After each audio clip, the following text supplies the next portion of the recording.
They were indeed a queer-looking party that assembled on the bank, the birds with draggled feathers, the animals with their fur clinging close to them, and all dripping wet, cross, and uncomfortable. The first question of course was, how to get dry again.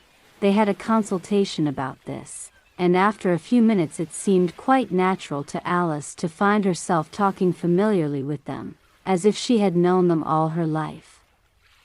Indeed, she had quite a long argument with the Lory, who at last turned sulky, and would only say, "I am older than you, and must know better," and this Alice would not allow without knowing how old it was, and, as the Lory positively refused to tell its age, there was no more to be said. That at last the mouse, who seemed to be a person of authority among them, called out, "Sit down, all of you, and listen to me.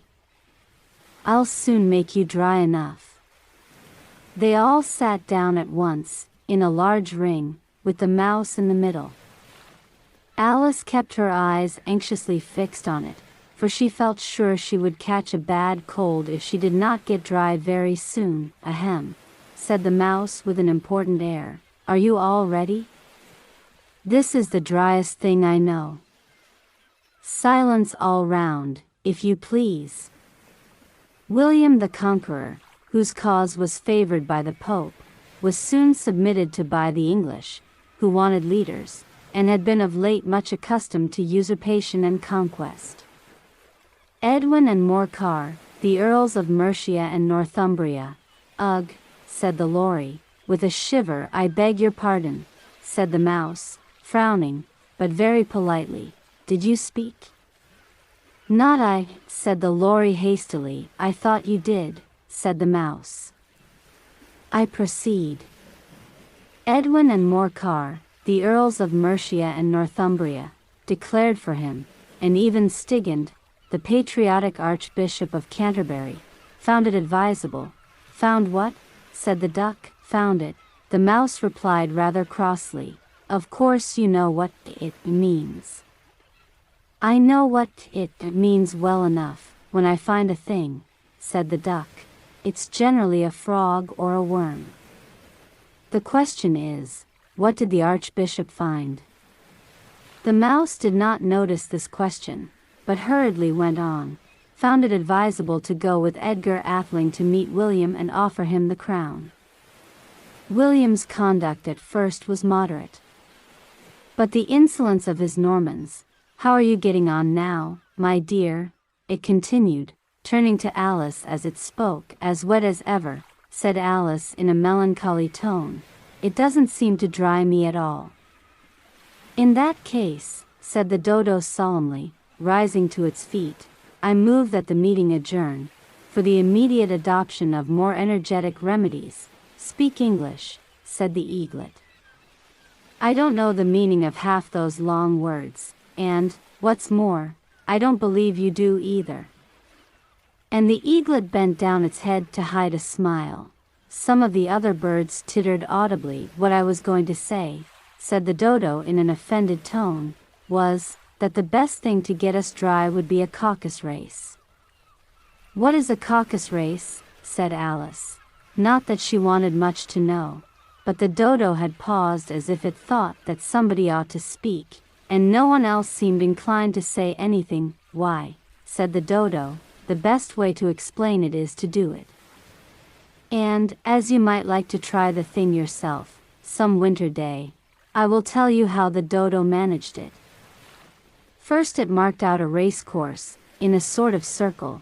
The exact shape doesn't matter," it said, and then all the party were placed along the course, here and there.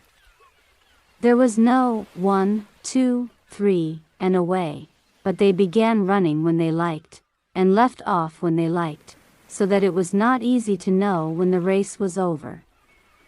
However, when they had been running half an hour or so, and were quite dry again, the dodo suddenly called out, "The race is over," and they all crowded round it, panting, and asking, "But who has won?"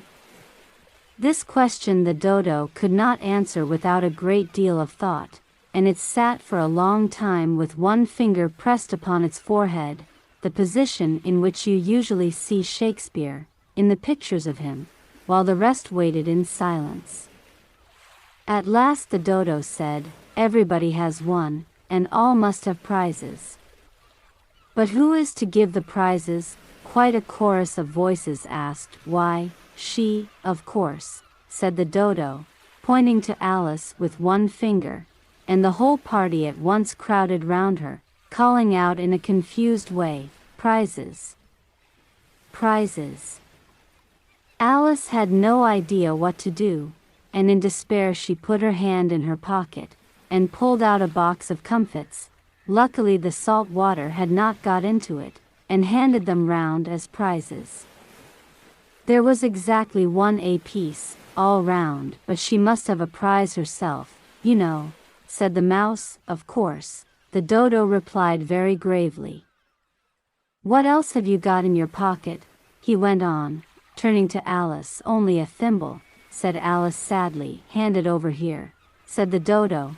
Then they all crowded round her once more, while the dodo solemnly presented the thimble, saying, "We beg your acceptance of this elegant thimble." And, when it had finished this short speech, they all cheered. Alice thought the whole thing very absurd, but they all looked so grave that she did not dare to laugh, and, as she could not think of anything to say, she simply bowed, and took the thimble, looking as solemn as she could. The next thing was to eat the comfits. This caused some noise and confusion, as the large birds complained that they could not taste theirs, and the small ones choked and had to be patted on the back. However, it was over at last, and they sat down again in a ring, and begged the mouse to tell them something more. "You promised to tell me your history, you know," said Alice, "and why it is you hate C and D," she added in a whisper, half afraid that it would be offended again. "Mine is a long and a sad tale," said the mouse, turning to Alice, and sighing. "It is a long tale." "Certainly," said Alice, looking down with wonder at the mouse's tail. "But why do you call it sad?" And she kept on puzzling about it while the mouse was speaking, so that her idea of the tale was something like this.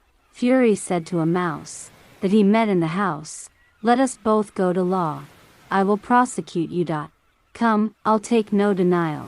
We must have a trial, for really this morning I've nothing to do." Said the mouse to the cur, "Such a trial, dear sir, with no jury or judge, would be wasting our breath." "I'll be judge, I'll be jury," said cunning old Fury. "I'll try the whole cause, and condemn you to death." "You are not attending," said the mouse to Alice severely. "What are you thinking of?"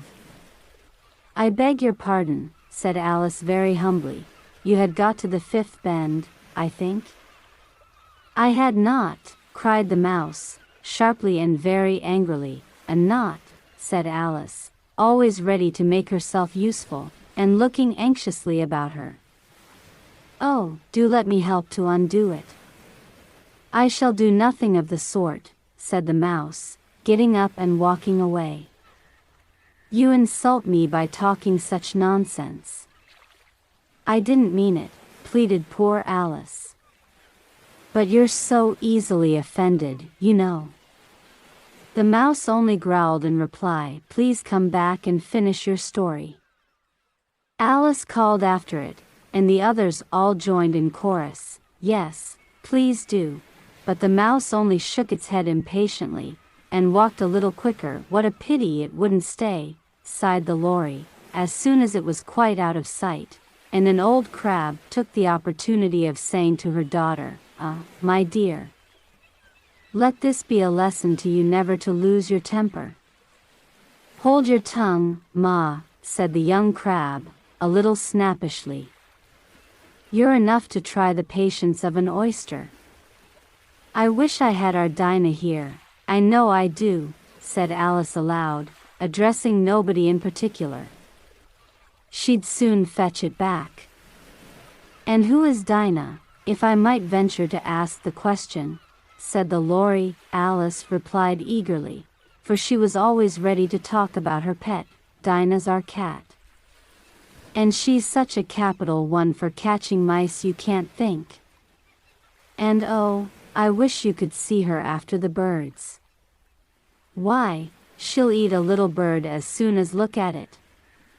This speech caused a remarkable sensation among the party. Some of the birds hurried off at once. One old magpie began wrapping itself up very carefully, remarking, "I really must be getting home. The night air doesn't suit my throat," and a canary called out in a trembling voice to its children, "Come away, my dears. It's high time you were all in bed." On various pretexts they all moved off, and Alice was soon left alone. "I wish I hadn't mentioned Dinah," she said to herself in a melancholy tone.